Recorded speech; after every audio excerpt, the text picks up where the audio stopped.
adults we are. Last night, I showed you these two maps. Go back to back. This is me, 2 years ago. And I drew that map out, and I put all little flames there on where it would be a problem. Then, this is the map that I was made fun of on Fox for this one. This is the map that Fox was running this weekend. You'll notice it is almost exactly the same map. And it all goes back. I made that map because of this. This is the secret to understanding what's happening just in the Middle East. Radicals, Islamists, communists, and socialists will work together against Israel, work together against capitalism, and work together to overturn stability. This sounded crazy when I first told you this. Now it's like reading a newspaper. The second part of that is protest will become contagious. They will cascade. They will sweep the Middle East, begin to stabilize Europe and the rest of the world.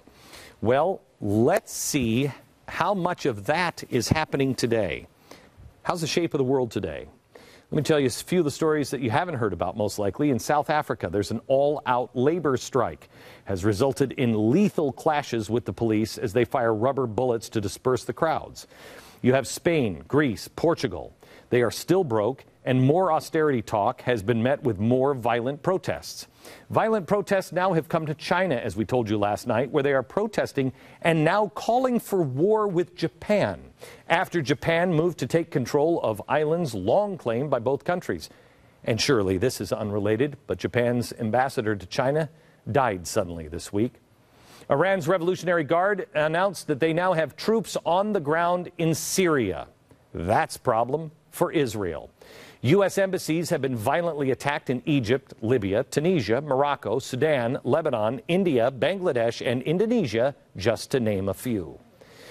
We also have a huge fleet of warships from more than 25 countries, including the U.S., France, Britain, Saudi Arabia, and the UAE, formed in the Straits of Hormuz to conduct a military exercise. The United States also has a nuclear power supercarrier headed towards the region. Should get there in about 9 or 10 days. If that's not enough to make your hair stand on end, let's go back to Israel. Netanyahu just said this. I think that as they get closer and closer and closer to the achievement of weapons-grade material. They're very close. They're 6 months away from being about 90% of having the enriched uranium for an atom bomb. I think that you have to place that red line before them now, before it's too late.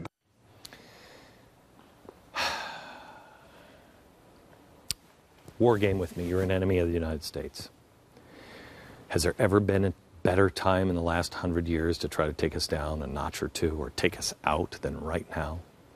We have a weak leader who, quite frankly, has the same goal as many around the globe, and that is reduce America's prominence in the world. Bring us down. Stop the colonialist power. Tonight, I don't want to talk to you about war. What I want to talk to you about is the war of the dollar. And I want to try to explain what is being done to our economy and what it means to you. And I want to preface it with this. If you think you are prepared, I want you and your spouse to get together tonight. My wife and I have been talking about this for a week now. Check the preparation. Check again.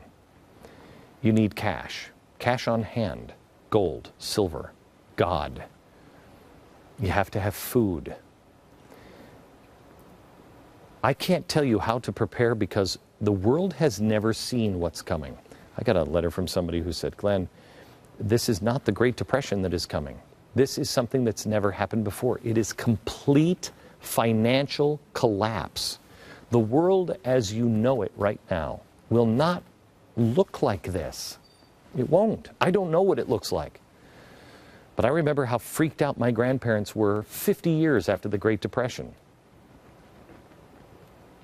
This is supposed to be worse. I want to show you what's happening to our economy and give you some hard facts so you can share it with your friends so your friends know what's going on. America's credit rating just got downgraded again. Now, they said it would never happen the first time when I first said it would. Now it's happened again, which they said it would never happen again.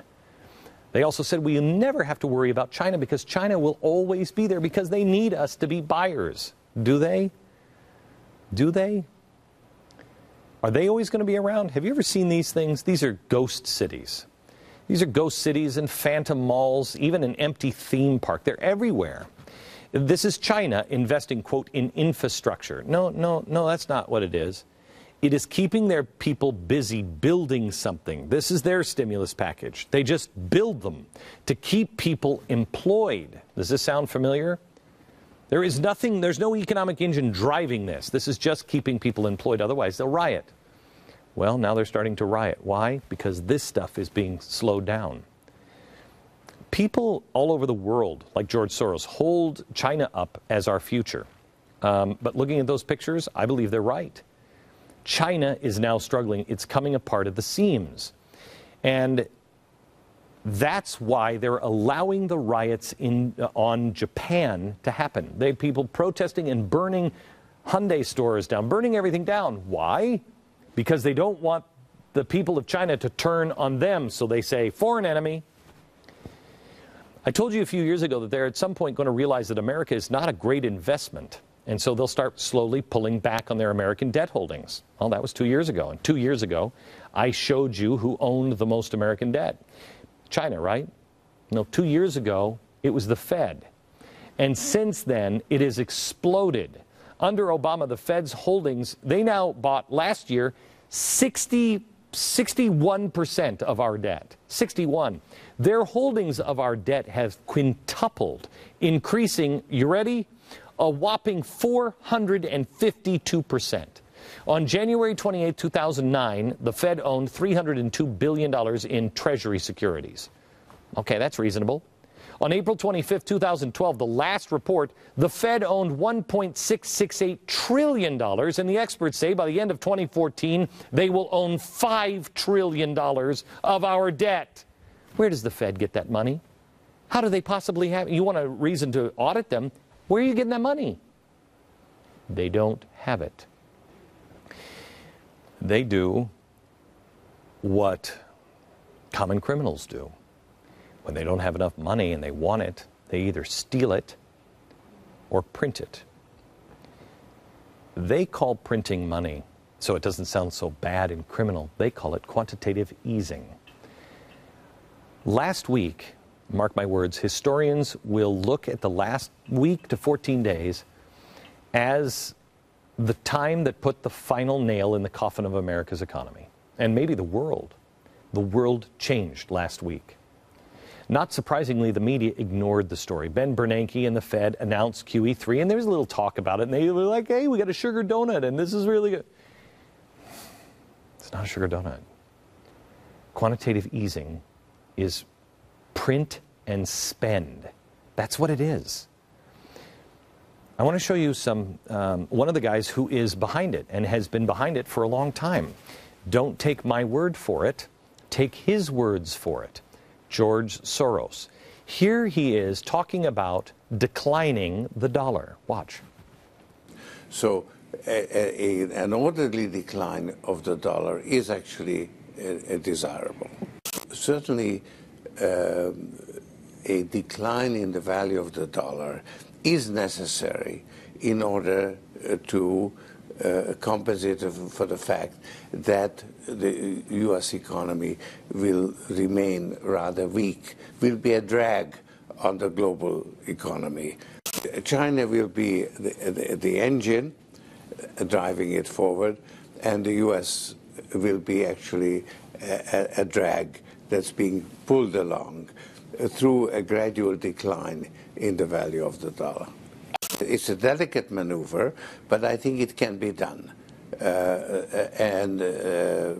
So there would be a slow decline in the value of the dollar, a managed decline. And that would be the adjustment that it needs to be accomplished. Okay. That's the adjustment that needs to be accomplished. Remember, it's a delicate maneuver that will be managed by whom? By the central banks and people like George Soros. Why does this have to happen?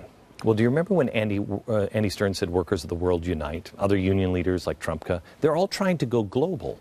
Well, how does that work? How can you represent somebody who makes so much per hour here and then represent and say, oh, workers of the world unite? You can't do that unless there is a managed decline of the dollar and the playing field becomes level between us and India. Make things fair. Everyone knows if you print money, it weakens the dollar. I'm going to show you how that works here in a minute. They're not printing the dollar to help America. They're printing it to achieve global equality and to bring America into its place that they think it belongs. The only method to obtain this global equality is to bring us down a few pegs, not to lift the rest of the world up. No policy lifts economies up other than pure capitalism. So they can't do it. So the next best thing is bring everybody down. They need to control the collapse, but it won't be controlled. At some point, it goes into flailing. It won't go down. They're going to try to make us all fall down together so they can control the reset. Remember, the guy who's saying this is going to be good for America is the guy who said, quote, the main obstacle to a stable and just world order is the United States. So he's not our fan. Now, the scariest part of what they did last week on QE3, that's print and spend, is there is no set amount. Imagine if the president said, hey, I want to do a bailout, and, you know, I've gone for $1 trillion the last couple, but there's no limit on this. I'm just going to keep doing it as long as it takes. Would anyone go for that? The Fed is. And it starts with $40 billion, and it's unlimited after that, giving the Fed an unchecked green light to print as much money as they want, making it all that easier for them to destroy the dollar and to manage our decline. That's exactly what is going on. And that's what happens when there's a rapid increase in the money supply that is not supported by growth in output of goods and services. Well, let me show you a couple of historic examples. This is what happens when countries try to print and spend their way out of economic trouble and they have no economic growth. See if this sounds familiar. Weimar. This is what led to Nazi Germany. Weimar was facing massive World War I debts. Germany tried to print their way out of the crisis. In 1918, this is a mark. It's a gold mark. One of these in 1918 equaled one gold mark. In 1923, the paper marks, it took 1 trillion of these to equal one gold mark. They just print. Second case, Hungary. Now, this is the most severe case of hyperinflation in history. After World War II, they printed banknotes with the value of 100 quintillion pango. One of these notes was worth 20 US cents. Zimbabwe. This one. Zimbabwe, in 2001, while the World Trade Center went down, one Zimbabwe dollar was equal to about 100 American dollars. 7 years later, the exchange rate was 7.1 million Zimbabwe dollars to 1 American dollar. It happens that fast. Annual inflation rose 231 million% in July of 2008. They printed $100 trillion notes. One loaf of bread cost what 12 cars did 10 years earlier. I don't know what the point of no return is, gang, but we have just crossed the threshold into very spooky territory, and we're in the wrong direction. And it ain't going to last long. As I just showed you in all of those examples, it happens lightning fast.